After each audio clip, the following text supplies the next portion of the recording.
Well, hello guys, welcome back. Today's the day. We're gonna actually start replacing some parts on the 94 SL600. So let's get started.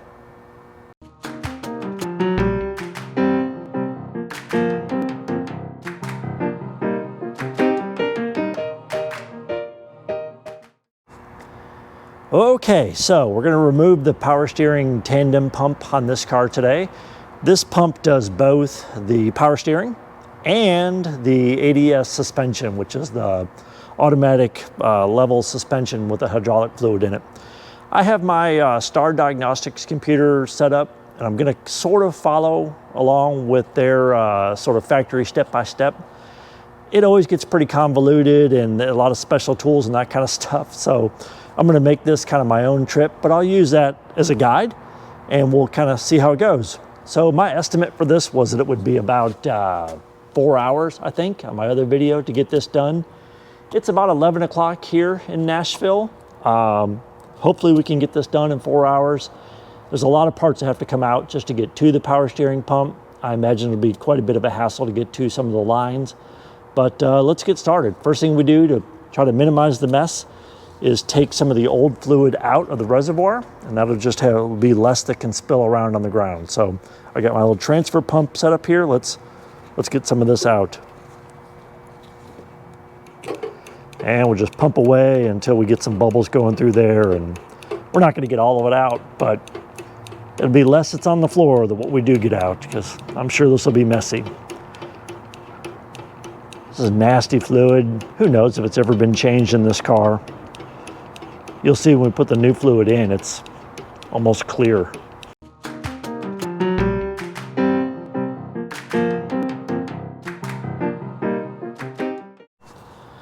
Okay, on mine, we're gonna have to replace this intake boot for the mass airflow sensor anyways. So I'm gonna pull all of this out to get better access to the to the power steering pump. So let's take off whatever we can and get things out of the way. Mass airflow connector, some sort of vacuum tube.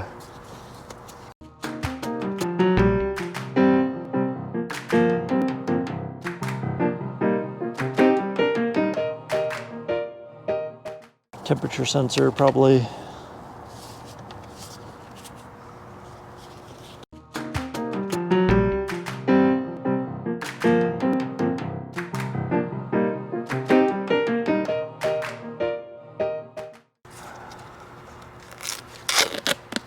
I'll just show you. I think we were getting a little bit of unmetered air into the intake. Needs to be replaced.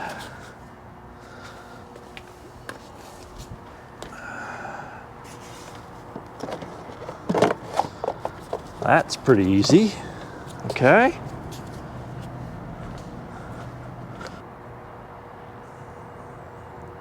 So,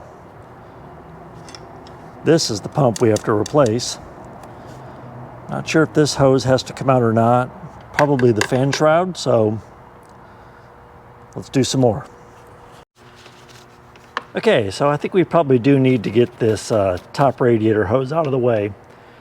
I'm gonna try to just drain off some of the fluid in the radiator and clamp this off instead of draining the entire radiator. We'll see how that goes. I'm just gonna make some mess, but I'm trying to minimize. So put a clamp here,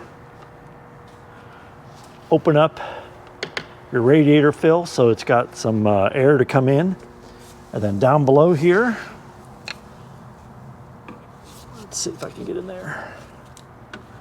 Down below here, I've got a hose attached to my drain.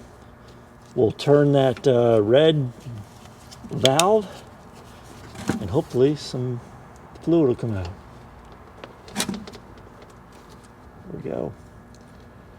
Like I said, I don't want to drain the whole thing. I'm just going to try to guess, maybe drain off a quart and see if that's enough to keep it from making a huge mess when I take off that top radiator hose. All right, YouTube, you get to see the good, bad, and the ugly with me. Let's take this clamp off, remove this, and see how much we saved fluid going everywhere. Some's gonna come out, but maybe not as bad.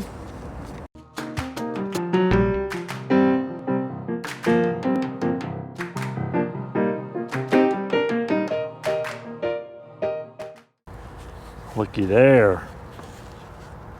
All right, that was great.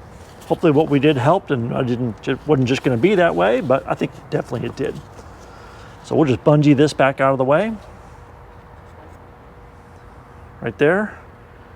And then we can get to our pump, start taking things off. Okay, I'm not totally sure I need to do this, but I'm going to take off the fan shroud just to give myself a little bit more room. Take a look over here. You can see that this just twists, rotates, then pops off and sits on the fan. And then this part of the shroud lifts up out of the engine bay. So let's try to get some access to that. This cover off. And it looks like we have two clips that hold this on. One here. And one on the other side. One there.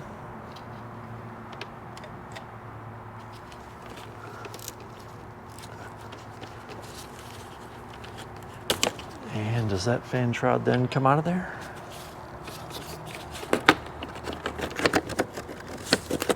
Maybe something on the bottom holding it.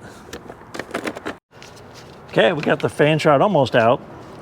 Probably get around this, but let's just go ahead and clamp off this line too. Remove this little connection.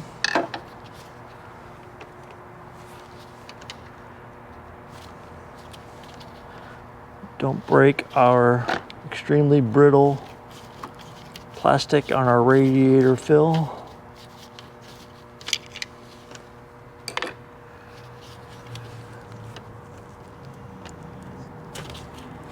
Okay, bungee this off sort of with the other one. Let's slide this bad boy out of here. Okay, so this was the tab on the bottom that has to be pushed in to get it to slide all the way out. That'll give us much better access. Okay. Okay, so now we need to take the V-belt off, the poly belt. You've probably done this before, but we got a tensioner down here with a 15 metric millimeter nut on it. We will turn clockwise, release the tension, and try to just slide the belt off the power steering pump. Because if we take it all the way off, then somehow I can never remember how they go back on. But so that's what we'll do. First, we may take these 3 bolts off to see if the tensioner pulley has to come off, which it does. So first we'll take these 3 off while it's under tension. It may be easier to remove those. Okay, it's a 13 metric nut on the end of that pulley. We'll just pull all 3 of those off, and then it'll be a lot easier to get that pulley off of the pump with the nuts removed. And obviously it's a lot easier to get the nuts removed with tension on the V-belt still.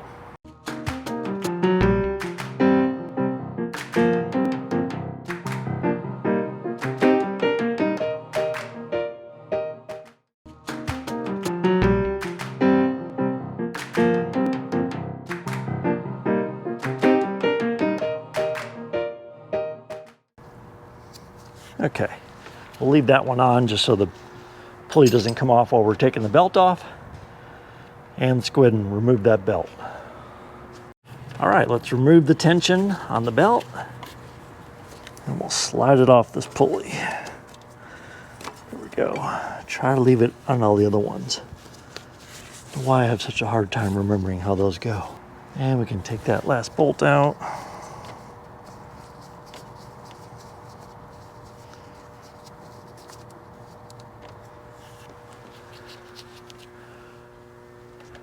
And remove the pulley.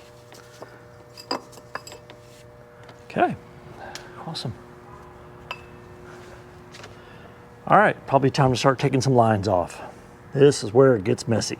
All right, time to start taking some lines off. So 17 flare nut on this line. Looks like the main line for the power steering, I'm guessing. Start a little bit.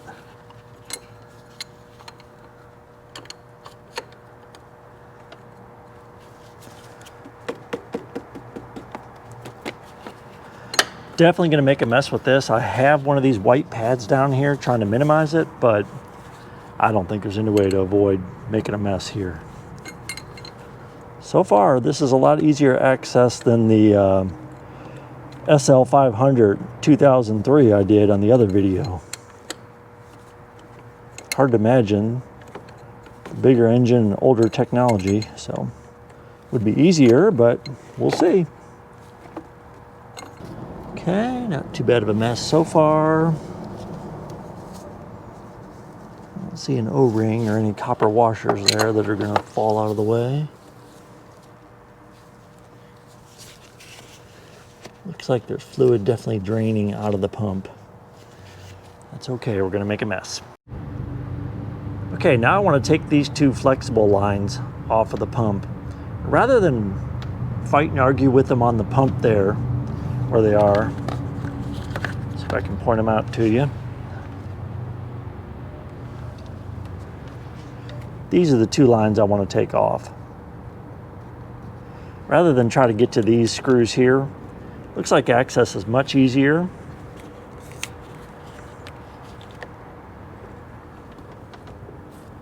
Right there on both the screws there on the frame.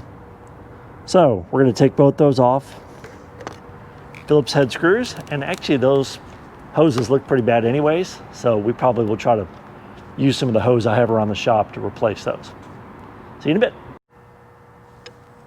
Okay, those two bolts came off there fairly easily. Sorry, those two hose lines.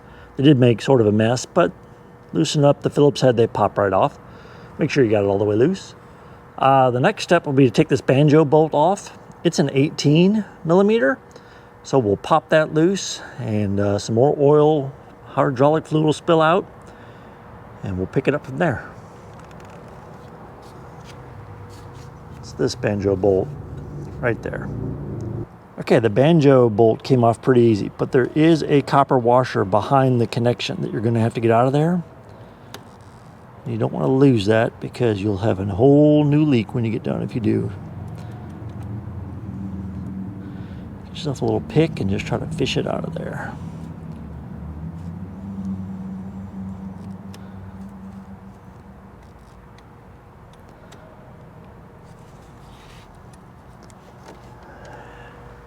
There we go. Goes right on the banjo bolt. Last two lines then are the two lines that come off the top of the pump, right here and right here. There's two lines that run underneath here. So this is a 1/4 inch, probably a 6 millimeter socket. We'll loosen these two clamps up, pop these off, spill some more oil, and then our connections will be loose. We just need to find the mounting bolts and take the pump out. Okay, those two hoses came off pretty easy. Actually, a little too easy. The clamps were very loose on mine, and I wonder if that's not where my leak was coming from, because both of those hoses are not OEM. They've got markings on them that clearly indicate they're not OEM. I wonder if those were just loose clamps, but that's okay. I want this car to be right, so I'm fine with replacing this pump. I'm going to turn you upside down and dunk you in there. See if you can see these two mounting screws, or mounting bolts that hold on the pump. One on the top, one on the bottom. Take those out, and this pump should come out of there. See you in a sec. I'll tell you what size they are. Look like 10s. Okay, I just want to pick this up as I'm pulling the last of these two bolts out that hold the power steering pump. Because, first of all, they're 13s, not 10s. And I want to show you, there's a washer on the bolt. You'll see it when I pull it out of here. I just don't want you to lose that washer. So make sure you got your fingers around the bolt head as well as the washer, so you don't lose that when it comes out. Long bolt, but yeah, washer there, so don't lose that. FYI, there's a 4 millimeter Allen head on the bottom of the distributor cover. If you decide to take yours out, that has to come out. It's like a round tunnel that your Allen key has to go through.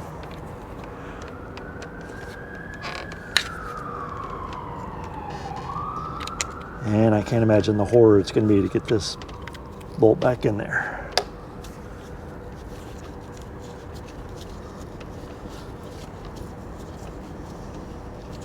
Okay.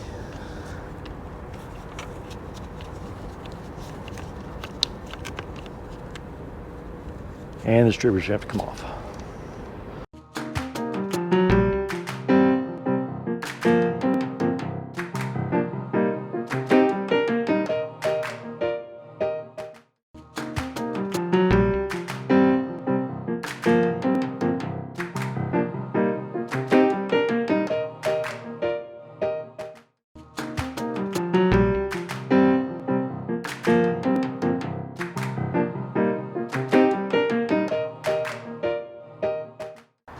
Okay, YouTube, still the same shirt, so same day.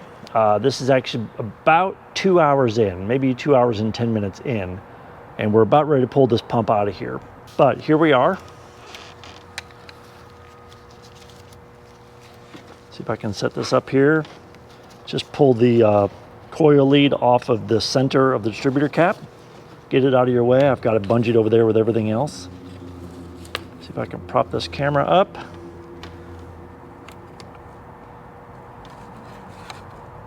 Feel free to cheer when this comes out of there. Ready?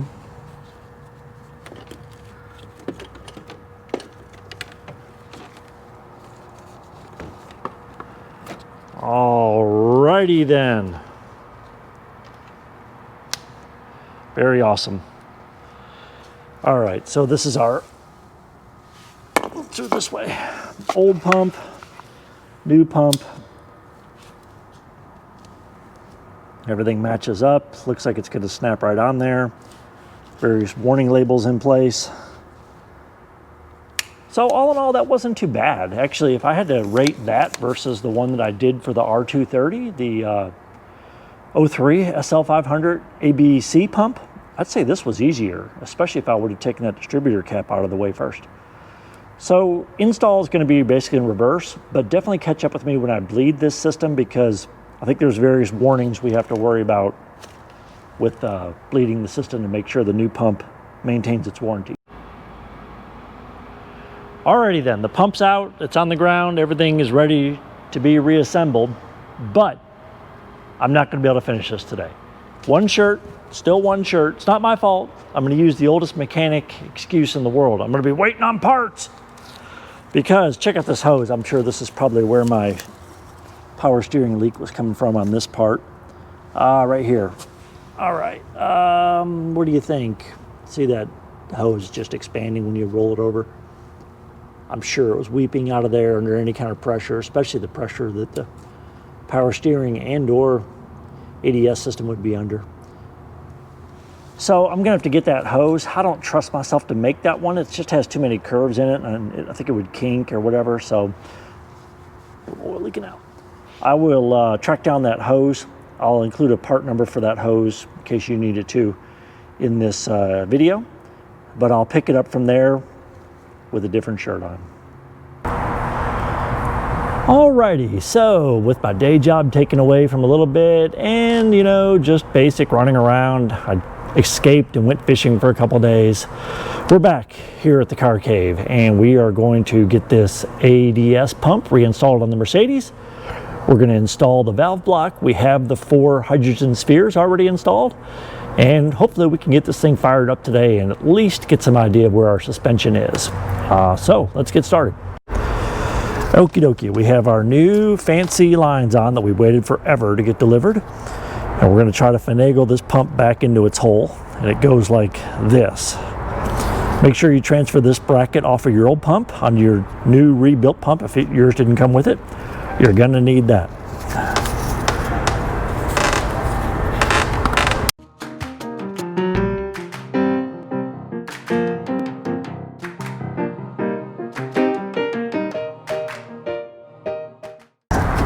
There we go. Feels good. Let's try to see if we can get some pins in. 2 bolts holding on the pump, one on the top.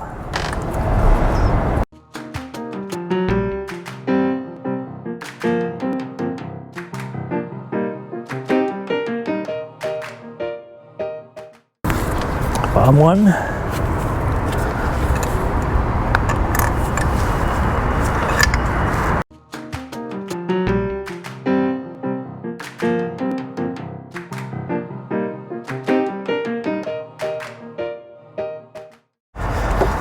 So the best I can tell, we've got 6 lines that go into this pump. These 2 go to this power steering reservoir up on the top of through these lines for the power steering. 2 high pressure lines that have like the banjo bolts that go to the ADS pump. From the pump to the solenoids, to the valves, to the struts, high pressure. A return line for that. And then these 2 are just like a goofy cooler. They go into a copper tube. You really can't see, but it just basically makes an S and comes back. And I think it's literally just like a cooler for the ADS fluid. So let's get some lines hooked up. Again, we're just going to do these finger tight, and then we'll tighten everything up. We'll tighten everything up once it's all put back together.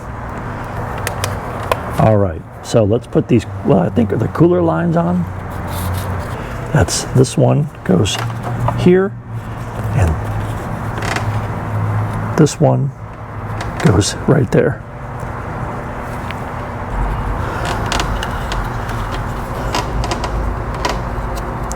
Okay, this hose, let me get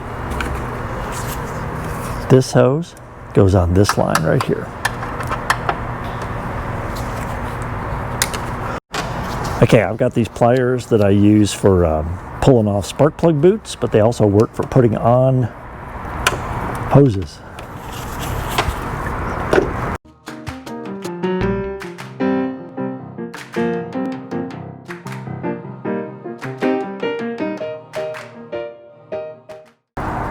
All right.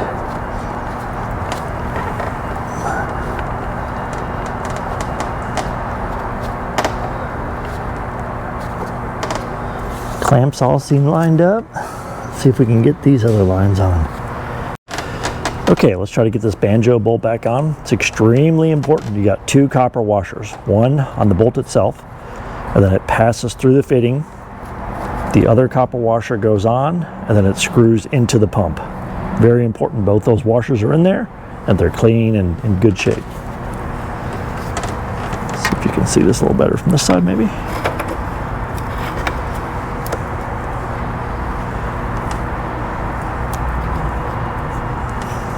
So we'll pass this through the fitting and then try to get this bolt on there or this washer on there without losing it.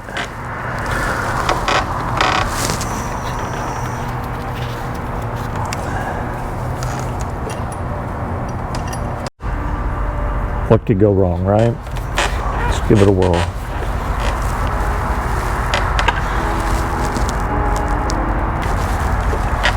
Okay. Forceps come in handy a lot. All right, let's try the other one. Okay, this is our other line.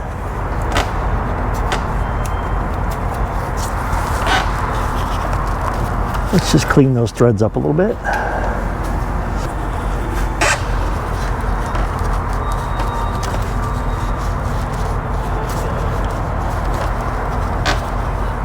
A little tight. Let me give us some trouble hand tightening.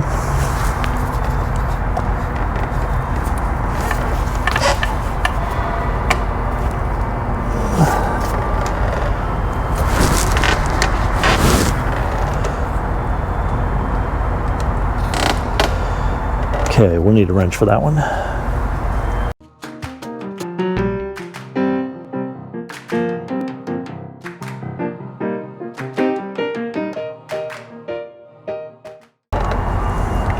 Okay, that leaves us with the 2 lines at the top here for the power steering reservoir. Difference, larger one on the bottom.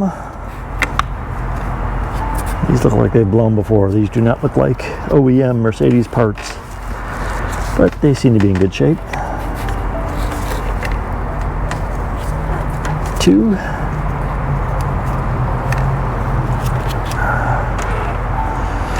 Okay, so we have 1, 2, 3, 4, 5, 6 lines finger tight, and our 1, 2 bolts finger tight. Let's start with the mounting bolts and tighten everything up.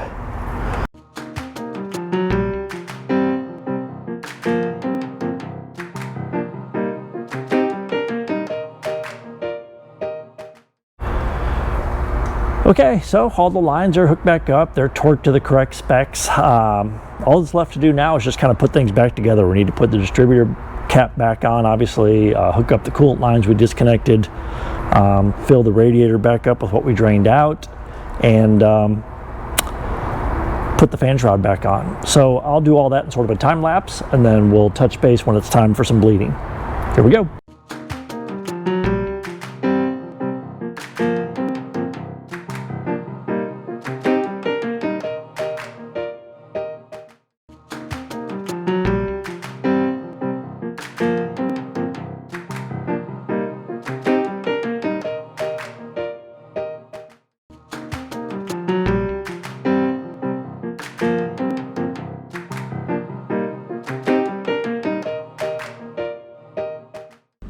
Well, YouTube, we did it. We fixed the ADS suspension on this 94 Mercedes SL600. Whew! Everything took longer than I thought it would, of course, right? Pro mechanics could knock this out probably in half a day. It took me, if I'm being honest, 2.5 days of actual working and 3 weeks of diagnostic parts. But we have a running, functioning Mercedes SL600 with suspension that is not down on the floor. So it's just awesome. No leaks so far. I've led the system. Everything looks good there. Show you the other side just to prove that it's doing what it's supposed to be doing. So remember when it came in, it was just sitting down on the fenders. Matter of fact, the fenders are a little bit scratched up because they were sitting, the weight of the car was sitting on them. So it's done with this part. There is so much more left to do on this car. The obligatory check engine light is on. I swapped the mass airflow sensors left and right, so it looks like one of the mass airflow sensors is bad. I discovered a massive oil leak by the starter, which doesn't make any sense to me when I started it up here, so we're going to have to diagnose that. I'm sure there's many other things besides the most kooky part of it. I don't know, I don't think that muffler's going to make it, or that bumper's going to make it very long. So that's a problem. But it is running, it's driving. I've moved it, drove it around the shop. It's encouraging. So I'm glad to finally be able to get a video posted, and we will keep going on this car. Thanks a lot.